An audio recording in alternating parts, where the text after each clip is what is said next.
মুস্তফার এটা রয়েছে পেজটা, উনি লিখছেন যে in accordance with the provisions of KMC Act 1980, I hereby tender my resignation from the office of Mayor of the Kolkata with immediate effect. It has been a distinct honor and privilege to serve the citizen of Kolkata in this capacity. I remain deeply grateful for the cooperation, support and guidance extended to me by the Honorable Chairperson, the main member of Mayor in Council and all the Council. এখানে personal reasons উনি দেখিয়ে করছেন, কিন্তু আমি একবারও যেটা উনি বলছিলেন যে টেলিভিশনে আমি দেখলাম যে উনি বলছেন যে আমাকে কাজ করতে দেওয়া হয়নি, তো সেটা তো একবারও উনি আমাকে জানালেন না। আমি তো এখন মন্ত্রী, পুরমন্ত্রী, তো সেই হিসেবে ওনার আমাকে জানানো দরকার ছিল। দুদিন আগে মাননীয় মুখ্যমন্ত্রীর সাথে দেখা করলেন নবান্নে, সেখানেও উনি জানালেন না কিছু। এটা আমার মনে হয় খুব ওয়েল প্ল্যান্ড।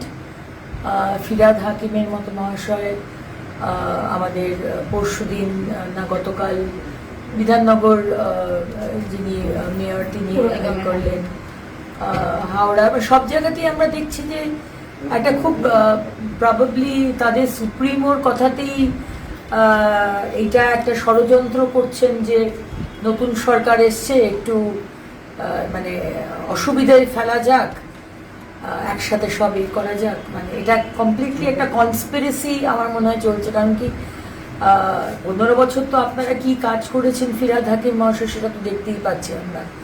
রাস্তাঘাট মানে চলার মতো অবস্থায় নেই, পার্ক বলুন, জলাশয় বলুন, একদম নোংরা, কোনোদিন কোনো ডেভেলপমেন্টের কাজ হয়নি, জলাশয় বুঝিয়ে বাড়ি তৈরি হয়ে গেছে। কিন্তু 5-10 দিন মতো বাকি বর্ষাকালে সেখানে ছেড়ে দিয়ে পালিয়ে গেলেন ফিরহাদ বাবু। মানে এটাতে কতটা আপনারা সেলফিশ, কতটা ইরেসপন্সিবল। আমার সেই দিনটার কথা মনে হয়, যখন মনে পড়ছে যখন ইডি এসেছিল, আপনাকে ধরে নিয়ে গেল, অ্যারেস্ট করলো, আর আপনি কাঁদতে কাঁদতে হাউ হাউ করে কাঁদতে কাঁদতে বলেছিলেন কলকাতাকে আমি বাঁচাতে পারলাম না। এগুলো কতটা হিপোক্রেসি আর কি, সেটা আজকে আবার করে মানে দেখা যাচ্ছে। কিন্তু চিন্তা করবেন না, বাংলার মানুষকে বলবো খুব কেপেবল অফিসার্স, কেপেবল কর্মী, গ্রাউন্ড লেভেল খুব ভালো মানুষজন রয়েছে, তারা একসাথে টিম হিসেবে আমরা কাজ করবো। আমরা বর্ষাকালটা ডিফান্ড করে দেওয়া হয় যদি আপনার, মানে আমরা কিন্তু এই বিষয়টা জানি না যে ডিফান্ড করে দেওয়া হয়েছে। এতটা বড় ডিসিশন নিলেন, একবারও তো জানাতে পারতেন। আমাকেও নয় না জানালেন, অন্তত মুখ্যমন্ত্রীকে জানাতে পারতেন। আমরা তো আপনাদের কাউকেই ডিফান্ড করতে চাই না, তাই জন্য মাননীয় মুখ্যমন্ত্রী আপনাদের বিরোধী যারা বিধায়করা ছিলেন পরশুদিন নবান্নে ডাকা হয়েছিল, আপনারা তো কোনোদিন 15 বছরে আমাদের ডাকেননি। কিন্তু আজকে আমরা এক্সাম্পল সেট করছি, এটাই হওয়া উচিত যে আপনাদেরও মতামত নেবা। এবং মাননীয় মুখ্যমন্ত্রী আমাদের কথা বলতে দেননি, আমাদের বিধায়কদের, আপনাদেরকে সুযোগ দিয়েছে, শুধু সেটা সেদিনকে বললেন না কেন? আজকে পালিয়ে যাচ্ছেন, যাতে ভাবছেন যে আমাদেরকে একটা খুব বিপদে ফেলে চলে যাবেন বর্ষাকালে 10 দিন আগে। করতে পারবেন না, বিশ্বাস করুন। কারণ বাংলার মানুষ যে ব্যান্ডেড দিয়ে আমাদেরকে নিয়ে এসছে, যে বিশ্বাস নিয়ে মাননীয় মুখ্যমন্ত্রীর নেতৃত্বে আমরা কিন্তু এই ডিফিকাল্ট সময়টাও আমরা কিন্তু ভালোভাবেই पार कर देव। আমরা সবাই মাঠে রয়েছি, রাস্তায় রয়েছি। और ये एक बड़ा कॉन्स्पिरेसी है जो शायद फिरहाद हाकिम जी और विधाननगर के मेयर और सारे जो टीएमसी के लोग जो पदत्याग कर रहे, रिजाइन कर रहे, एक बड़ा कॉन्स्पिरेसी है। नया सरकार आया है, उसको एक फॉल्स पोजीशन में उसको धकेल दो और 10 दिन बाकी है बारिश का, संभालने दो।